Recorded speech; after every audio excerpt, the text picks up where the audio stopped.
Let's talk about The Summer I Turned Pretty, Season 3, Episode 3. Before you say it, I know some of you are disappointed. I know that episode was a little bit slower paced compared to our first two, but trust me, by the time you finish this video, you're going to feel better about it. Hi, my name is Bella. I talk all things pop culture. At the moment, I'm talking a lot about The Summer I Turned Pretty as episodes are dropping weekly. This is my weekly analysis video where I talk about my initial thoughts on the episode, book versus show comparisons, and I talk about these song choices. Now, in all of my videos, I have Season 3 spoilers and book spoilers, so if you don't want any spoilers, please scroll away. Let's get into my initial thoughts. So yes, I did feel a little disappointed after finishing my first watch through of this episode, but I completed my second watch through while I was writing all my notes for this episode, and I actually much preferred this episode on a second viewing. One of the things that I didn't love about the episode were initially the song choices because I didn't know a lot of the songs. The songs they picked were not like shocking in your face, really like big dramatic songs for those big moments. They were more subtle, but they were super intentional, and there's going to be more on that at the song section of this video at the end. I think what I also overall thought was that they changed things from the books that I didn't think needed to change. Belly telling everyone about the wedding instead of Jeremiah, Belly not telling Annika. I also think that on my first watch through, Taylor and her mom's storyline seemed necessary, but like filler. Like I was almost like, can we skip through this? Like I want to see Connie, baby. But my biggest takeaway from this first watch through that I did was that the memorial scene seemed really incomplete. It seemed like a lot of those big moments were skimmed over, but I think I have a theory as to why. I think we're going to see the memorial scene from Conrad's perspective as a flashback in his POV episode. We didn't see him specifically noticing the little cut on her leg. We didn't have like a big dramatic song for when he saw her for the first time in like 6 months. We didn't see him looking at Jeremiah with this like clenched feeling in his gut that like, oh my God, that's my girl. All of these really important emotions were not really conveyed in the scenes because I think that's all still from Belly's perspective. So she's not thinking like Conrad's thinking. So I really do hope we get to see this whole scene again from Conrad's perspective. Obviously shorter, not like the entire thing, but I hope we see his side of when he saw her for the first time and what he was thinking throughout everything in the memorial and then the engagement as well. I know that you can't say this because it's at the top of the page, but it says Laurel and Steven were so funny. Are you looking at porn? And I'll kill you myself. And then 5 seconds later, I love you. I thought that scene was really cute. I have a sneaky suspicion that Laurel's character arc with John in particular will be that since they got divorced, she's been super uptight and has lost that carefree joy that Susanna kind of gave her. I think that John is going to encourage her to be like that again, and with that, she's going to fall in love with him again. Which, to be honest, is not something I had on my bingo card for this season. I did not think that her and John were going to get back together, but it's seemingly like that's where it's going to go. I know I predicted that we would get an Annika and Belly flashback, and I still think we will, just not in this episode, obviously. Maybe when she eventually tells Annika about the engagement. I think I did a pretty good job in predicting the whole Laurel and John situation where she like blames him for the fact that they weren't there for Steven and Belly when Steven got into a car accident. And I think it makes sense that she would do this. I think it will also set up for a really nice kind of character arc for both of them towards the end where Laurel finally accepts like, I'm allowed to live my life and have fun too. Another scene highlight for me was when Belly and Steven were like together on his bed in his room when he was like still recovering. I feel like now that they're older, they have a lot more respect for each other, and I like seeing that come through in their dynamic as brother and sister, instead of him just antagonizing her every 5 minutes. I started off thinking that this would not be a long video, but there is so much to talk about, and it wasn't even that much of a jam-packed episode. I'm beginning to think that a spin-off with Adam, John, Laurel, and Susanna is in the works because the dynamics and the little subtle comments, you know, about their past and stuff like that, it's too frequent for it not to be referencing something that they bring up again in a spin-off. I might just be wishful thinking, but I would love a spin-off. Prime, if you're listening. I love Agnes's honesty and advice to Conrad. I like the little conversation where she was like, you know, I've experienced this, having unrequited love for someone, and you know what I did? I didn't avoid it for 5 years. I sucked it up and I, you know, faced my fears, and now I'm in a much better place. Steven and Taylor's chemistry in this episode is 10 out of 10. It's much better, I think, than the first 2 episodes. I really liked that moment when they were staring at each other in Steven's living room, and she was like, are you sure you don't want me to help you upstairs? And he was like, I'm sure. Like, I think it was really cute, and you could tell that they both really miss each other. And I like that they both looked back at each other when she was leaving the house as well. I'm not gonna lie, this episode did make me feel for Jeremiah. I just hate the way that Adam treats him. This episode in particular was crazy. Nobody told him good job on his speech except freaking Conrad and Belly. And the toast at the lunch was specifically supposed to be saying a nice thing about everyone at the table, and everyone got something nice except Jeremiah. He just got shat on. Like, what kind of father are you? I'm also really sad that Conrad was like left out of everything. I feel like he's isolated himself so much. Like, he's just removed himself from that whole family for like 2 years. But I did love that Conrad had this little tiny smile when he found out that Belly was going overseas. I think that he like I said in my last video, he just really respects who she is as a person. And I think that comes through when he's like a little bit happy that she's, following her dreams. Like that's making him happy. I just love that. Okay, now let's talk book versus show comparison. So the first thing is that Jeremiah screams, Belly's gonna marry me. I actually really like how they did this. I think originally it was just like them walking around the park or something, but I like that they did when he like gave her the ring in the dorm room and then he did it out the window. I thought that was quite cute. They also changed the reaction that Taylor had to Belly telling her that her and Jeremiah are engaged. In the book, she was a lot more like supportive right off the bat and excited right off the bat. But I think it's very, very valid that she was like, what the fuck? I don't think she would be a real friend if she was just like, oh, wow, that's amazing. And also where her emotional state was with the whole Steven situation, I understand that she was a bit cynical and a bit like, what the fuck are you doing?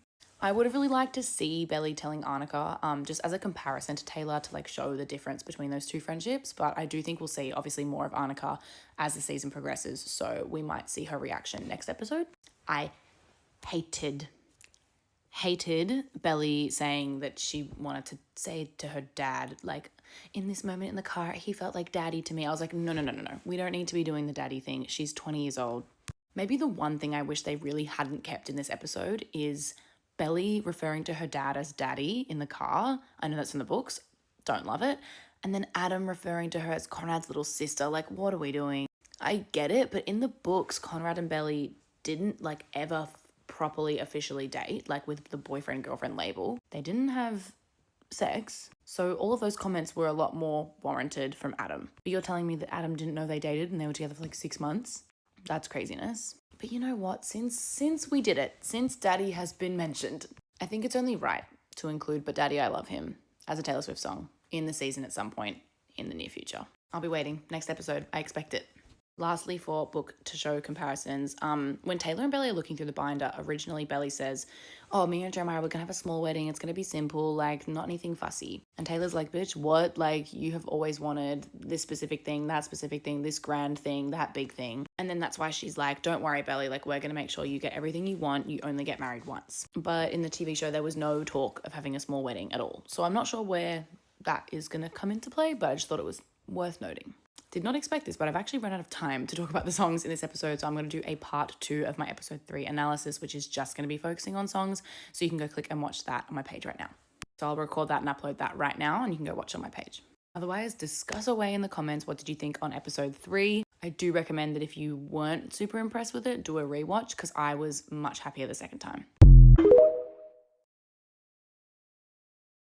First 2 episodes of the Summer I Turned Pretty Season 3 have dropped. I have watched them and we're here to do an analysis. But first of all, before we get started, hello to all my new followers. I've gotten a lot more people on this account since starting this series, where I do a prediction video before each episode drops weekly and then an analysis video right after the episode drops. My predictions for the first 2 episodes were pretty much spot on. You can go watch them on my page now. This is going to be my analysis video where I break down all my initial thoughts from the episodes. So let's get into it. Firstly, some housekeeping if you haven't seen my prior videos. Number 1 is going to be season 3 spoilers and book spoilers, as in if you haven't seen the episodes yet of season 3, don't watch this video. This is not a spoiler free analysis, and there's going to be book spoilers. If you haven't read the books and you don't want to know what happens in the books, keep scrolling. Number 2, please follow my page if you want to stay up to date. We're doing analysis videos and prediction videos, as I just said. And finally, in the analysis videos, we're going to be talking about my initial thoughts right off the bat, the book versus show comparisons, and the song choices. So without further ado, let's talk. Here are my initial thoughts. Okay, number 1, Jeremiah sucks a lot more than I thought he would. I really thought they were going to ease us into his character not being right for Belly, but there were so many things that he did that really pissed me off, like right off the bat. He was honestly a big baby. He was very sulky. He made everything about himself. I truly did think that Jenny was going to give him a more favorable character arc, but so far, not impressed. Number 2, and probably my biggest gripe with the first 2 episodes so far, is I really just didn't think there was enough